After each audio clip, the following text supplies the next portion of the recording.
नमस्कार, beauty studio मराठीमध्ये पुन्हा एकदा स्वागत। तर आज आपण बोलणार आहे युटेरस बद्दल। तर कोणत्याही लेडीच्या बॉडी पार्ट मध्ये सगळ्यात तिचा मेन पार्ट असतो ते म्हणजे पिशवी, म्हणजे गर्भाशयाची पिशवी। तर ही पिशवी जर स्ट्रॉंग असेल, हेल्दी असेल तर आपल्याला प्रेग्नन्सी मध्ये प्रॉब्लेम येत नाही, आपल्या बाळाला काही प्रॉब्लेम येत नाही। तर ही पिशवी आपण कशी स्ट्रॉंग ठेवली पाहिजे, कशी हेल्दी ठेवली पाहिजे, काय खाल्ल्यावर ही पिशवी आपली स्ट्रॉंग होईल, हेल्दी होईल, ते मी तुम्हाला आजच्या व्हिडिओमध्ये सांगणार आहे। जरी तुम्ही कन्सिविंगला ट्राय करत असाल तरी देखील हा व्हिडिओ तुम्ही पूर्ण बघा आणि हे जे मी काय तुम्हाला फूड सांगणार आहे ते सगळे खा, म्हणजे तुमची पिशवी स्ट्रॉंग आणि हेल्दी होईल। चला तर मग हा आजचा आपण हेल्दी युटेरसचा व्हिडिओ लगेचच चालू करूया। सगळ्यात पहिला आहे ते म्हणजे फायबर।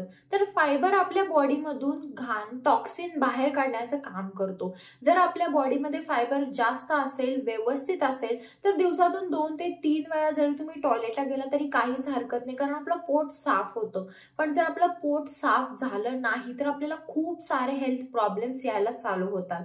जर तुम्हाला माहित नाहीये की फायबर साठी तुम्ही रोज काय खाल्लं पाहिजे तर त्याचा मी एक वेगळा व्हिडिओ बनवला आहे की तुम्ही रोज काय काय फायबर खाऊ शकता, कशात, कोणत्या भाज्यांमध्ये, कोणत्या फळांमध्ये, कोणत्या सीड्स मध्ये जादा प्रमाणात फायबर आहे आणि ते जर तुम्ही रोज खाल्ला, रोज तुम्ही किती ग्रॅम फायबर खाल्लं पाहिजे त्याचा सगळा व्हिडिओ मी एक केलेला आहे, तो तुम्ही जाऊन चेकआउट करू शकता।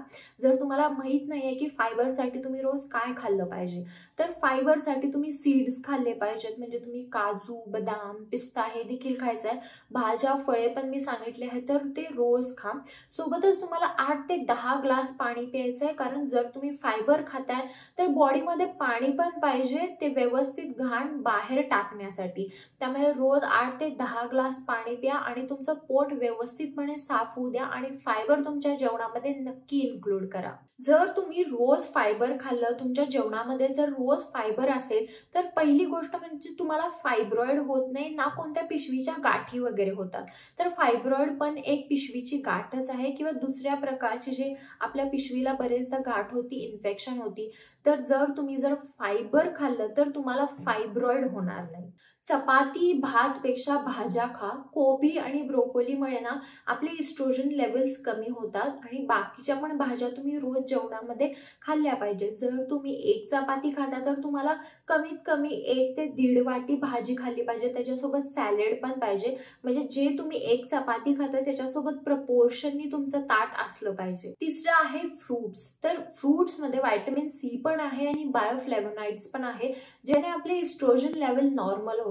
त्यामुळे दिवसातून जेव्हा पण तुम्हाला भूक लागते तेव्हा तुम्ही फ्रूट्स खा। बाहेरचं जंक फूड, चिप्स हे ते खाण्यापेक्षा जर तुम्ही फ्रूट्स खाल्लं तर तुम्हाला त्याचा जादा फायदा होईल। दही, चीज, दूध, लोणी हे देखील आपल्या पिशवीसाठी चांगलं असतं। सगळ्यात पहिला म्हणजे त्यातून आपल्याला कॅल्शियम मिळणार आहे। कॅल्शियममुळे बोन्स चांगले होतात आणि व्हिटॅमिन डी मुळे आपल्याला कोणत्याच प्रकारचा पिशवीला फायब्रॉइड होत नाही। Green tea. तर ग्रीन टी मध्ये अशा प्रकारचे अँटीऑक्सिडंट असतात जे आपला ब्लड फ्लो इन्क्रीज करतात आणि आपल्या युटेरसला ते चांगलं असतं। त्यामुळे दिवसातून एकदा तरी 1 कप तुम्ही ग्रीन टी घ्या। जर तुम्ही मासे खात असाल तर तुम्ही रावस आणि बांगडा हा मासा खा। हे दोन्ही मासे आपल्या पिशवीसाठी चांगला आहे।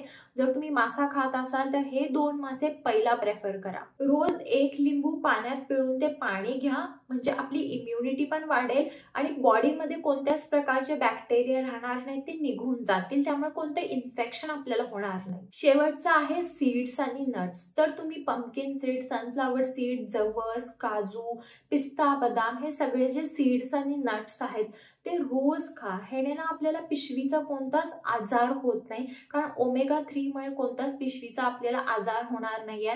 प्रीमॅच्युअर बेबी वगैरे असं काही होत नाही जर तुम्ही ओमेगा 3 व्यवस्थित रोज खाल्लं तर। आणि सोबतच तुम्ही योगा करा। योगाने आपले पेल्विक मसल स्ट्रॉंग होतात, त्यामुळे योगा पण करा आणि हे जे मी आता तुम्हाला सांगितलं हे सगळं प्रॉपर डाएट फॉलो करा, जेणेकरून आपलं जे युटेरस असेल ते हेल्दी होईल आणि आपल्याला कोणत्याच प्रकारची फायब्रॉइड किंवा गाठ किंवा काही होणार नाही। त्यामुळे ह्या सगळ्या टिप्स फॉलो करा। जर काही शंका असतील तर तुम्ही मला कमेंट बॉक्समध्ये विचारू शकता आणि हा जर व्हिडिओ आवडला असेल तर व्हिडिओला लाईक करा, शेअर करा आणि चॅनल सबस्क्राईब करायला विसरू नका। चला तर मग आपण लवकरच भेटूया एका नवीन व्हिडिओमध्ये। तोपर्यंत काळजी घ्या। बाय।